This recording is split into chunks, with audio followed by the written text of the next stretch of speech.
계속 먹어보니까 그게 제일 낫더라고요. 그래서 간장 쬐끔하고 소금하고 있습니다. 나도 내일부터 할게. 아, 예. 잘 배웠습니다 오늘은. Welcome to Take It Style.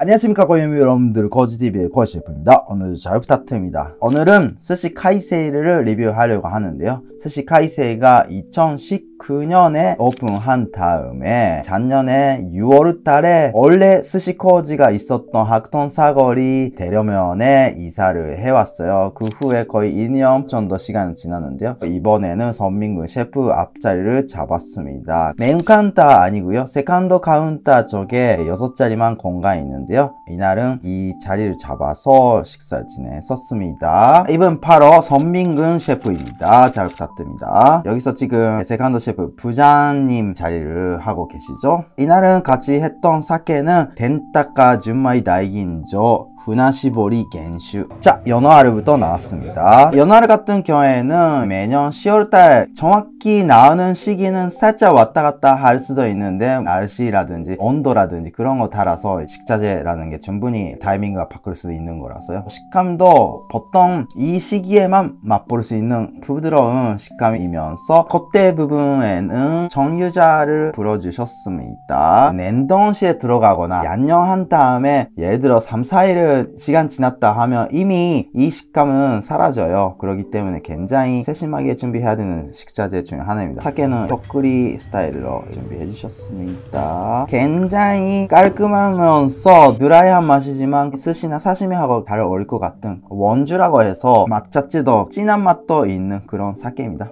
오, 맛있네. 이틀 숙성한 광어라고 합니다. 여기에 연기를 주스 살짝 뿌리고요, 와사비, 그리고 저점은 이제 소금을 찍어서 먹으려고 합니다. 굉장히 부드러우면서도 단맛을 느낄 수 있는 광어도 지금은 이제 이 시기에 그렇게 아주 큰 게 안 보였는데 이날은 있었던 광어는 거의 3kg 넘어가지 않을까 한 어느 정도 큰 사이즈 거를 숙성을 잘했다, 그런 느낌이었습니다. 하나는 소금 찍어 먹었지만 하나는 역시 저는 일본 사람이라서 간장 찍어 먹는 것이 더 좋아해요. 자, 도화새우 보타임입니다. 이 도화새우 같은 경우에는 덕도새우라고도 하는데요, 덕도새우라고 했을 때는 한국에서는 세 가지입니다. 하나는 이 도화새우, 하나는 콧새우, 하나는 닭새우. 현재는 이 세 가지를 덕도새우라고 부르고 있고요. 그 중에서 이 도화새우가 제일 크고 제일 비싸고 제일 맛있다고 생각합니다. 여기에다가 계란 노른자하고 이제 간장으로 가미되어 있는 소스, 위에는 별 모양새로 되어 있는 것은 오크라라고 하는 야채입니다. 시소의 콕도 올라갔습니다. 계란 노른자의 굉장히 진한 맛과 간장 맛, 와사비 맛, 이 조합이 좋아서 슬슬 들어가는 느낌이었습니다. 새우머리도 바로 튀겨주셨습니다. 바삭바삭하게 구워주신 덕분에 굉장히 맛있게 먹었습니다. 새우는 머리가 더 맛있다 라고 한 사람들도 생각보다 많죠. 저는 여기에 남아있었던 연결을 살짝 뿌려서 소금을 살짝 찍어서 먹어봤습니다. 앞에서부터 셰프님께서 뭔가를 준비하고 계시는데 삼찜이다, 이렇게 준비가 되었습니다. 컵대 부분은 아브리 해주셔가지고 위에는 태파, 메네기라고 한 얇은 파도 올라갔습니다. 먹기 전부터 기대가 됐던 것 같아요. 살짝 김도 같이 들어가 있는 것 같기도 하고요. 굉장히 기름이 있으면서 부드러우면서 아브리한 고소한 향과 조합이 굉장히 좋았던 것 같아요. 초반부에는 흠 잡으려고 갔다가 오히려 맛있어서 맛있게 식사하고 있는 그런 모양새였어요. 금대를 준비하고 계십니다. 이렇게 나왔습니다. 옆에는 무 간 거도 같이 있었습니다. 숯불로 구웠던 건데요, 사이즈는 크지 않았지만 워낙 기름이 많아가지고 밑감도 하고 구울 때 간장 바르면서 마지막에 마무리 하는데 밑감 세게 들어가도 기름의 느끼함을 잡을 수 있지 않았을까, 그 생각은 했었습니다. 자, 계란찜입니다. 위에는 캐비아가 올라갔습니다. 안에는 한치의 다리도 같이 들어가 있었지만 그것도 부드럽게 맛있게 느꼈습니다. 계란찜에 전복 자체를 넣을 경우가 있더라도 전복 내장 소스도 위에 올리는 거를 어떻게 이런 생각을 해서 했을까 하다가 비주얼도 그렇고요, 임팩트가 있어서 여기 오시는 손님들이 다 좋아할 것 같다, 그 생각을 했었습니다. 계란찜 위에다가 이 게우 소스를 올릴 생각을 해본 적이 없었어요. 이거 좀 특이하네.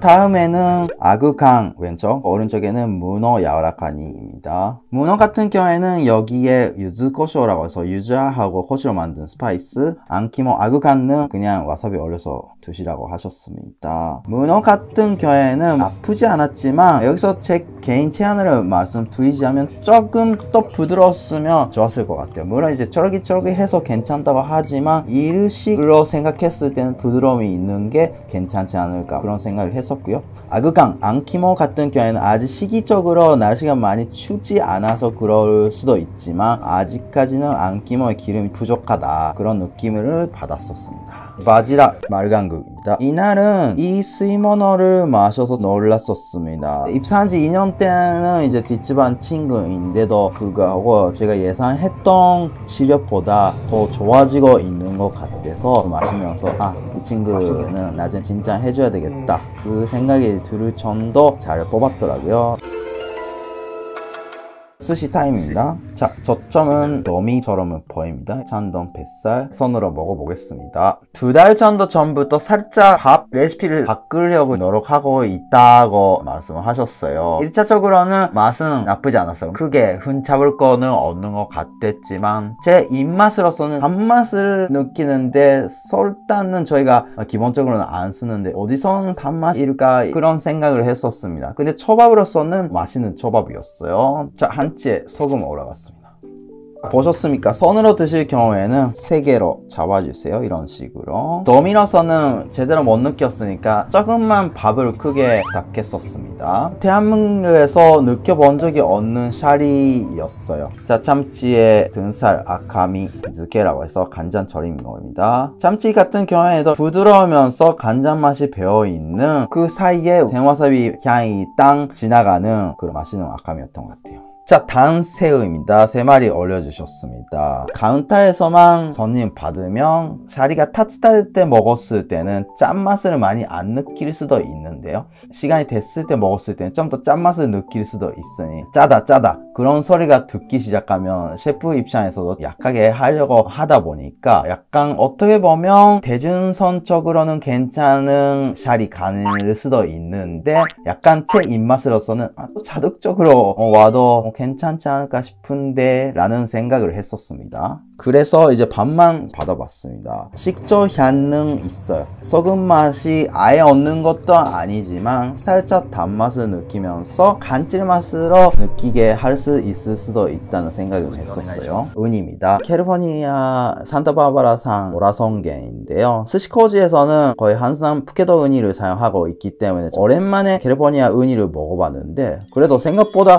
단맛이 있어서 괜찮다 그런 생각을 했었습니다. 이날을 제가 선민근 셰프한테 하나 배웠다고 생각했던 게 처음에 간장을 부리고 나서 위에 소금을 살짝 올렸어요. 참치 토로부이를 소금만 올려서 하는 걸 그렇게 좋아하진 않아요. 왜냐면 감칠맛이 부족하니까 소금으로만 간이 되니까 그게 밸런스가 맞을지 모를 때가 있어요. 근데 이렇게 간장을 하고 나서 소금을 살짝 올렸던 게 신의 한 수일 수도 있던 게 소금이 짜다고 느끼지 않았고요. 감칠맛이 좋은 스시다 라고 느끼게 하는 부분에 선민근 셰프가 굉장히 세심하게 뭔가를 연구하고 있는 그 자세를 저는 굉장히 높게 평가할 수밖에 없었습니다. 제가 계속 먹어보니까 그게 제일 낫더라고요. 그래서 간장 쬐끔하고 소금하고 있습니다. 나도 내일부터 할게.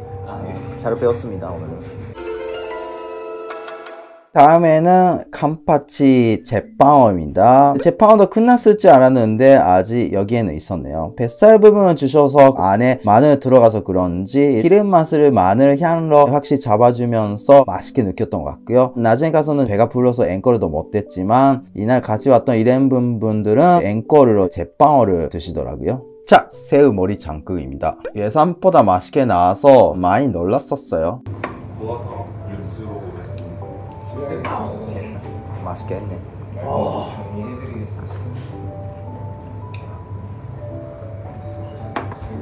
마포스 시소라도 이거에 비슷한데 역시 여기가 원조인 것 같아. 이게 한 단계 더 맛있어.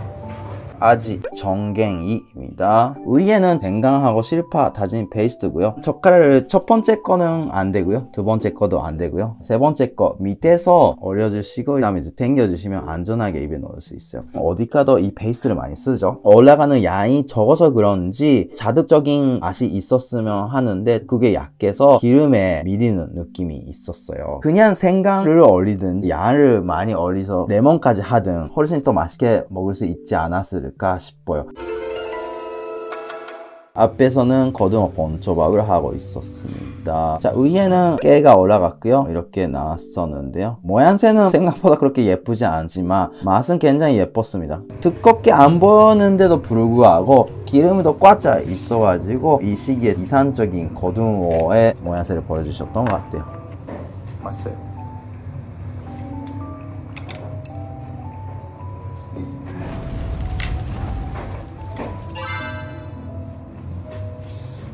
장어가 나왔습니다. 특히 전민근 셰프 같은 경우는 이 장어를 뜨겁게 권해주시는데요. 바삭바삭하게 구워주셔서 스시카이세의 시그니처 중에 하나일 수도 있다 그 생각이 들었었습니다. 오늘의 베스트.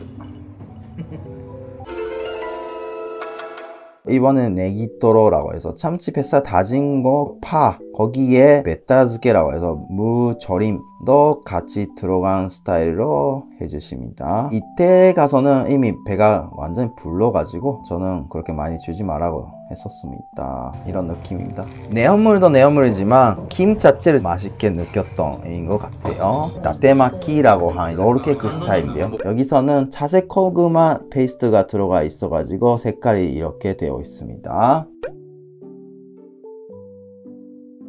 자, 마지막에는 고구마 아이스크림이 나왔습니다.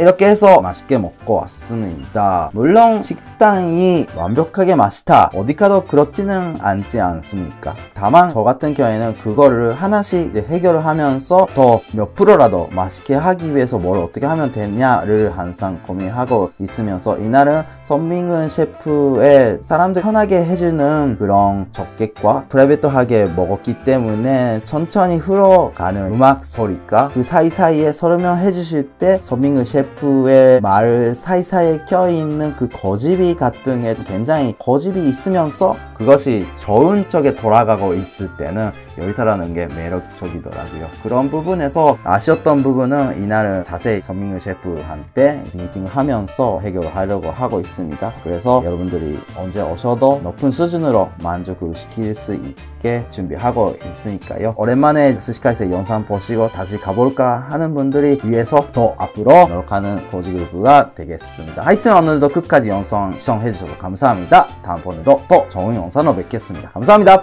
바이바이.